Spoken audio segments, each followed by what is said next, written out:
Hey guys, good afternoon. So I get asked a lot about what it costs and how reliable are the L322 Range Rovers. So I figured I'd make a video on just that. Okay, that way we can I can share some things with you that I've learned and maybe help you in your decision or add it to the things you've learned. So currently right now on Auto Trader there are 317 for sale in North America. And these of course will be North American spec.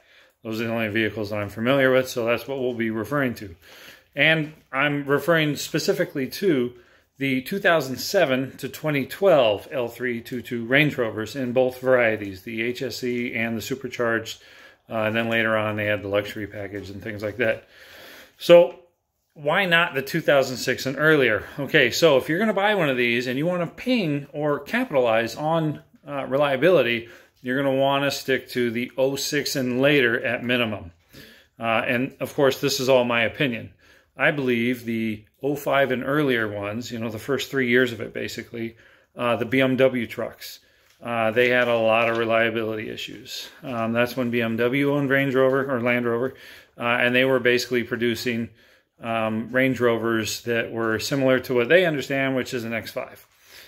So X5s don't go off-road so well. So the Range Rovers did go off-road well, but they had a lot of issues with airbags and compressors and all kinds of weird stuff like that. But I've never owned one, so I'm speaking on what I've read and heard. So don't lambaste me and flame me about my 04 is the best truck I ever had. I'm sure it is, buddy. I'm sure it is. And enjoy it, truly. I chose the 07 because it's the first year of the trained response, a Jaguar engine, and it's supercharged. And at the time when I bought it, the price was pretty dang good. So, my situation aside, 317 for sale right now on Auto Trader. The lowest is $5,000 for a 2007 HSE that has 177,000 miles on it. Not terrible. A little long in the tooth. A little bit beyond mine. Mine is at 174,000 right now. And the most expensive is a 2011 autobiography with 55,000 miles, and they want, wait for it, $39,000 for this car. So apparently it's owned by a rock star, or it's plated in gold somewhere, or something to that effect, because it's got low miles and it's an autobiography, but 40 grand, you swing for the fence. Okay, so the initial cost, it's going to vary, of course. You buy one that's the mechanic special, you better have a lot of tools, and you better be really savvy with these things, because mechanic special is like Latin for Pandora's box or something. You're going to be turning a lot of wrenches. It'll be like the old MGs and Jaguars of yesteryear, you know, where you needed a toolkit that came with the car. Okay, so now that they have Jaguar engines, Tata threw a bunch of money at them to make them reliable and to push innovation and be their own standalone brand instead of piggybacking on another car manufacturer. So the desirability went way high, the reliability went way high, and it made Land Rover what it is today with all the innovation and new models and everything. So I believe this was one of the building blocks of the new, if you will, and current Land Rover makes and models and philosophies, technology, and so on. So the initial cost is going to vary. Of course, this stands with any car. You're going to want to get the best, most complete service history you can, and then, you know, carry on from there. But remember, if you buy a supercharged one, you want to see that the supercharged fluid's been changed, okay? The transmission, the transfer case, differentials, all that stuff, it's all been serviced, okay? Mine, I bought with, 170,000 miles on it. And I was certain that nothing's ever been done except for the mechatronic adapter in the bottom of the transmission. That usually fails, and this is the 6-speed trucks that had that issue. It was usually all the 4.2 and 4.4s had it. I think they corrected it in the 5 liters. But the 6 HP 26X ZF transmissions, mouthful, they had an issue where the mechatronic plug into the transmission, it's on the bottom of the front right next to the oil pan, that would begin to leak. So what you had to do is drop the pan, of course, take all the fluid out of it, pop this little clip, take the round plug connector out, replace the O-rings, and reverse the order.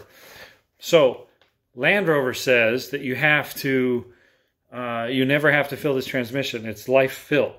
Well, ZF says, 9, not so true. You have to change it every 50,000 miles. So if you got one that's over the 60, 80,000 mile mark, odds are extremely high that you already got that mechatronic plug changed and new fluid. So now you can start from there and change all the fluid every 50,000 miles. And same with the transfer case, differentials, and also the supercharger if fitted, okay? You can use regular GM fluid. It's an Eaton supercharger. It's not anything fancy or exotic. It's literally the same supercharger that they put on the Pontiac Grand Prix supercharge. It's the same one. So mine, I use the GM fluid. I use Royal Purple transfer case, differential fluids, you know, the Synchro Max and the Max Gear. And then I use the Mercon SP in the transmission.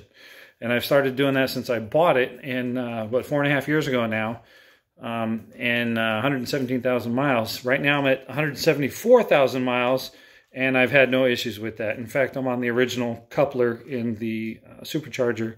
I've never had any problems with it. It doesn't leak anywhere, although I think I am getting an oil pan leak, but, you know, she's getting long in the tooth. She's allowed to dribble a little bit. It's seepage, not even dribbling. So, okay, parts cost. Parts cost about the same as any other car. In fact, many times I've found that the parts are actually cheaper than a comparable American SUV. Now, how you achieve this is you stick to eBay or Rock Auto or some reputable name place, and they'll have discounts on the name brand parts themselves that are sourced by part number.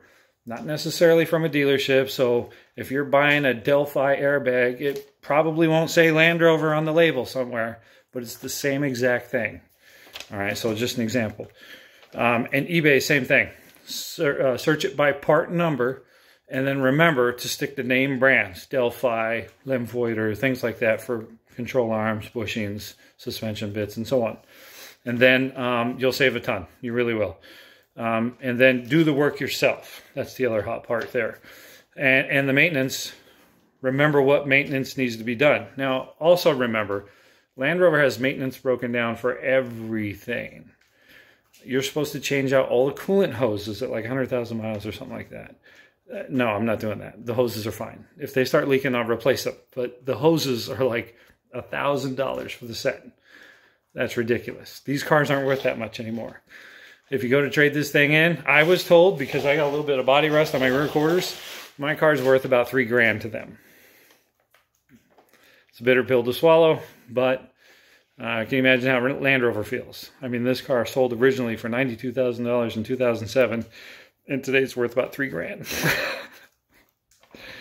So the flip side of that is that if you get in a wreck, they're probably going to write it off as a total, because it's going to cost more to fix it than to just replace it. So if you love your Land Rover, be careful with it, especially these type. Software, RSW Solutions. I don't work for this guy or any of his firms, or I don't work for any of these people. I'm just making stuff to share information. You know, that's what these YouTube videos are all about. Share information that I haven't found already. RSW Solutions, that guy has made some really quality products. I use his software all the time with this car. You can easily interface with the ECU to reset adaptive parameters for the engine, the transmission. You can calibrate your suspension, all that from home. I live 3.5 hours from the nearest dealership. I'm not driving all the way down there so they can recalibrate my suspension and blow a pump or another airbag or whatever on the way. No, not doing that.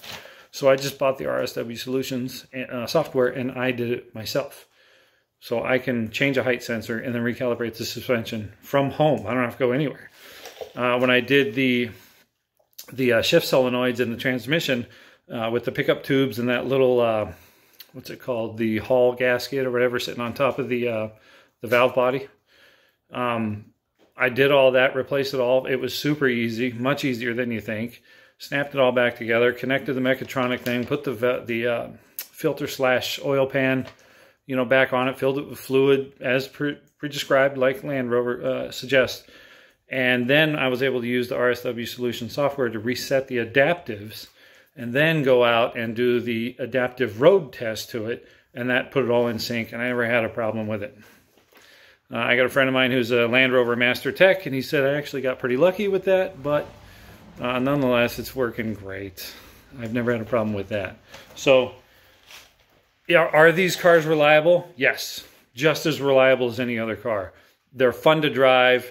They're great. I think the L322 is the last of the actual old school Range Rovers because of the creases in the hood and the shape and all this and that. The new ones, well, they're designed by the same guy who designed the Ford Explorer. So, you know, when it's riding around at night, many people say, oh, look, a Ford Explorer, and it's actually a Range Rover. So I'm kidding about that, but they do look pretty generic, where these look very unique. They stand out, that's for sure.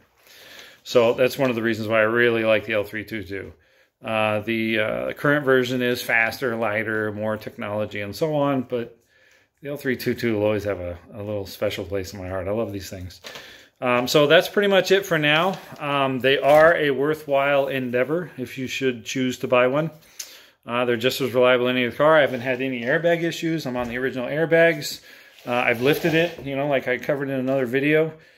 So now it's sitting about 4 inches higher than it used to with the lift and the tires. It drives exactly the way it did before I put the lift and tires on it. I think I should have done it years ago, honestly. Looking back now, I wish I'd lifted it and put tires on it when I first got it. And I love this car. It's a blast. It's beautiful. It's luxurious. It's fast. It handles decent. I can drive it in the snow. I can tow with it. I can do. It's a perfect car, in my opinion. I have an M5. That's my summer car. But I can't drive it in the winter. I can't tow with it. I can't take it off road, that's for sure. That car just goes like stink. And that puts a smile on my face, where this car will do everything and put a smile on my face. So, am I getting rid of the M5? No. But I'm keeping this as my daily runner because I love it. So I hope you do too. If you've had anything you'd like to ask about or add to some of the things I've mentioned, please feel free. I'm going to be making a lot of these videos about this car and the LR4 I have. So if you want to, you know, stay up on updates and maintenance and things that I'm doing, you feel free to hit the notification button if you choose. Like, subscribe, share, whichever you choose to do. I appreciate all of it. And I'll see you on the next video. Hope you guys have a good one. See ya.